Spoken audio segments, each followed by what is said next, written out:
Assalamualaikum warahmatullahi wabarakatuh. Selamat datang di channel Langkah Terlarang. Semoga yang menonton video ini dalam keadaan sehat walafiat.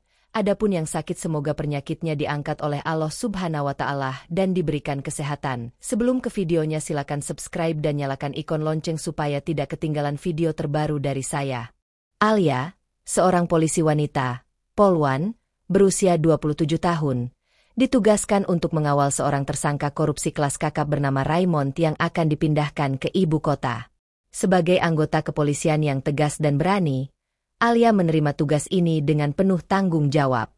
Di pelabuhan, ia bertemu dengan dua rekan kerjanya, Sersan Bima dan Letnan Sari, yang membantunya dalam pengawalan. Meskipun Raymond tampak tenang, Alia merasakan firasat buruk tentang perjalanan ini. Saat kapal berlayar menuju ibu kota, badai besar tiba-tiba menghantam. Ombak tinggi mengguncang kapal hingga membuat semua penumpang panik. Dalam kekacauan itu, Alia dibius oleh salah satu kaki tangan Raymond yang ternyata menyamar sebagai awak kapal. Ia kehilangan kesadaran, sementara kapal perlahan tenggelam. Ketika Alia sadar, ia menemukan dirinya di sebuah gubuk sederhana di tengah hutan. Seorang lelaki tua berusia sekitar 70 tahun, Mbah Wiryo, tengah duduk di sampingnya dengan tatapan penuh perhatian. Luka-luka Alia telah dibalut dan tubuhnya terasa lebih baik. Mbah Wiryo menjelaskan bahwa ia menemukannya terdampar di pantai setelah badai berlalu. Pria tua itu hidup seorang diri di pulau tersebut selama bertahun-tahun. Ia adalah seorang pertapa yang meninggalkan kehidupan kota karena tragedi keluarga. Hari-hari berlalu, Alia mulai terbiasa dengan kehidupan di pulau itu. Mbah Wiryo mengajarinya cara bertahan hidup, mencari makanan di hutan, dan memahami siklus alam. Perlahan-lahan, ia menerima kenyataan bahwa ia mungkin tidak akan segera diselamatkan. Setelah beberapa bulan, Alia mulai merasakan perubahan pada tubuhnya. Ia sering merasa mual dan cepat lelah. Setelah memperhatikan tanda-tanda tersebut, ia sadar bahwa dirinya tengah mengandung.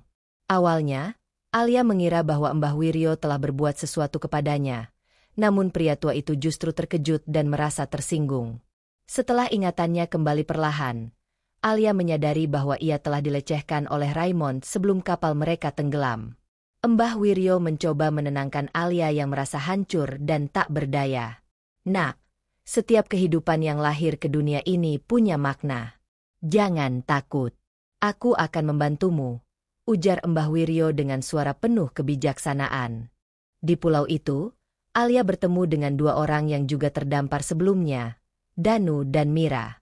Danu adalah seorang nelayan yang kapalnya karam 5 tahun lalu, sementara Mira adalah seorang perempuan yang mengalami kecelakaan kapal 3 tahun sebelumnya.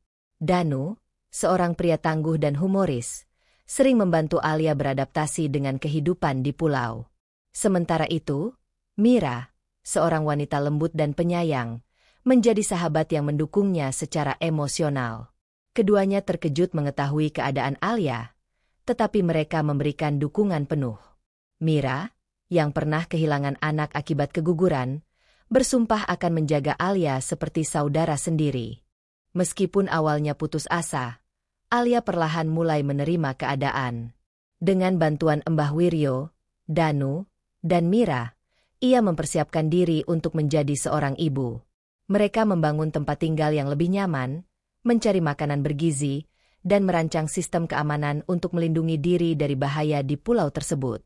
Namun, kehidupan mereka tidak selalu berjalan mulus. Suatu hari, sekelompok bajak laut yang sering melewati lautan di sekitar pulau menemukan keberadaan mereka.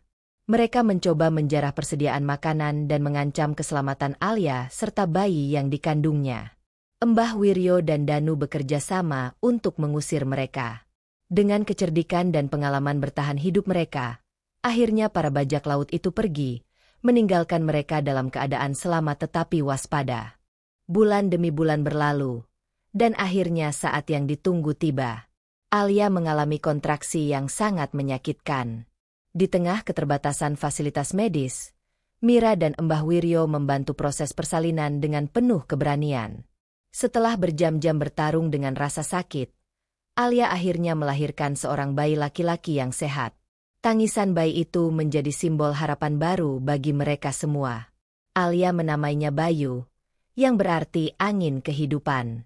Mbah Wiryo menangis haru, sementara Danu dan Mira bersorak bahagia. Mereka merasakan keajaiban kehidupan di tengah keterasingan mereka.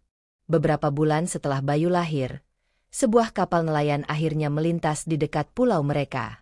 Dengan penuh harapan, Danu membuat tanda api besar untuk menarik perhatian kapal itu.